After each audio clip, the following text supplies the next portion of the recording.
I love this question, because when we first told friends and family that we weren't going to be doing on-leash greetings with Vigo, when we said that we didn't want to do dog parks or kind of puppy kindergarten where puppies are encouraged to play together, a big question that we got was, well, if you're not doing all those things, how is Vigo going to learn how to engage with other dogs? How is he going to learn how to be friendly? How is he going to learn how to not be afraid of other dogs? And here's the thing. If you'd asked me even like 2 years ago, I probably would have had a different approach to this, and I probably would have taken Vigo to dog parks, and I probably would have felt like socialization meant engagement. What I believe now is that socialization doesn't necessarily mean engagement, it just means exposure. So when I think about the life that I want to have with Vigo and the way that I want him to fit into our family, I don't necessarily want him to be super excited at the prospect of other dogs. I want him to be much more interested in me, my husband, our family, than the random dog across the street or the dog that's at the table next to us at the barbecue, for example. My big reservation of doing the whole puppy play, dog park thing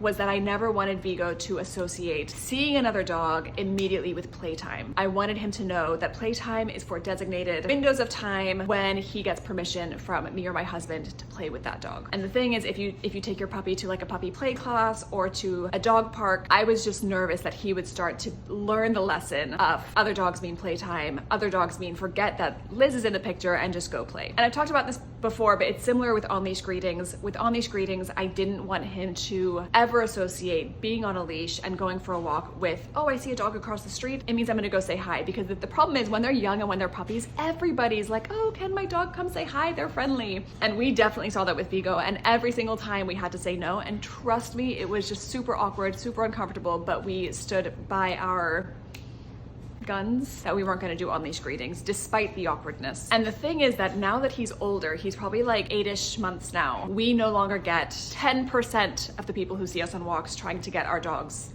to meet. And the great thing is that because we never baked that practice in from the beginning, Vigo now doesn't think that when he sees a dog, it's playtime. Obviously, there's exceptions to this rule. If he sees his cousin, he'll get excited because he knows his cousin, and he knows that his cousin often means playtime. I mean, specifically on a walk. His cousin lives literally down the street from us. If there's a dog that is really close to us, he'll get excited, which is why we always try and create space with him and other dogs. But anyway, none of this answers the question, which is, if we're not doing all those things, what are we doing instead? Again, coming back to the idea of exposure versus engagement. I wanted to make sure that in Vigo's socialization window, we were exposing him to different surroundings, different dogs, but not necessarily engaging with them. So that meant watching them from a distance, seeing that it was okay and that they were safe and that it was totally fine, but not allowing him to actually go play with them. Now, instead of doing play sessions with people at the dog park or puppy kindergarten, what we chose to do instead was just be really selective about the dogs that he plays with. So Vigo honestly has 2 really good doggy friends who I would say he probably plays with more than if we were to take him to a dog park. He'd probably play with like a bunch of different dogs every time. These 2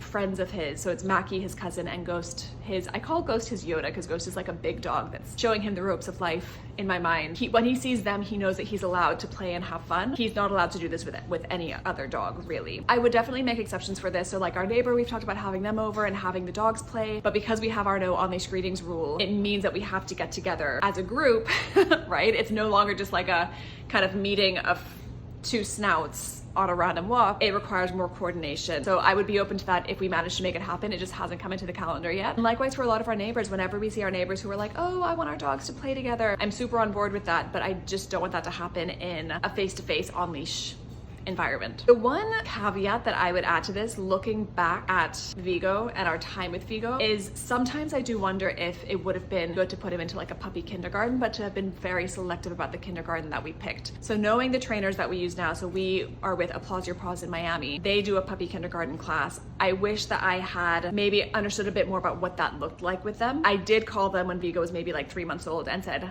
I don't want him to think that dogs are playtime. I don't want him to kind of be willy-nilly playing with a bunch of dogs. I really want him to be able to be neutral around dogs. And actually they recommended that I not do the puppy class and I skip to level 1, which is like the obedience training, which is what we did. But I do wonder if I'd understood more about their approach to the kindergarten classes, if that's something that might have helped, because I do think he is quite a rough player. But I do think there's also an element of just his nature in that too. When I look at him compared to his cousin Mackie, he's also bigger, but he's kind of like a rough and tumble kind of guy. guy, which is why I think he actually really enjoys playing with Ghost, who's a husky, because they kind of match each other's play styles more, I would say. And actually, now that I'm talking through this, I've realized another way that we kind of socialized him to other dogs appropriately was through those in-person dog training classes. So in those classes, the trainers make a point of telling everyone, please don't on-leash greetings. We don't say hi in this class. So you're able to be put in a position where your dog is around other dogs, seeing that they can be around other dogs and knowing that it's not playtime. So again, rehearsing that behavior of being around other dogs and not having it be a party where they forget that you exist. But I hope that answers your question. If I've forgotten anything, drop it in the comments. Again, this is just how we've done it. I've been super honest about what I think worked and what I kind of sometimes wonder if we could have done better. But yeah, I hope it helps.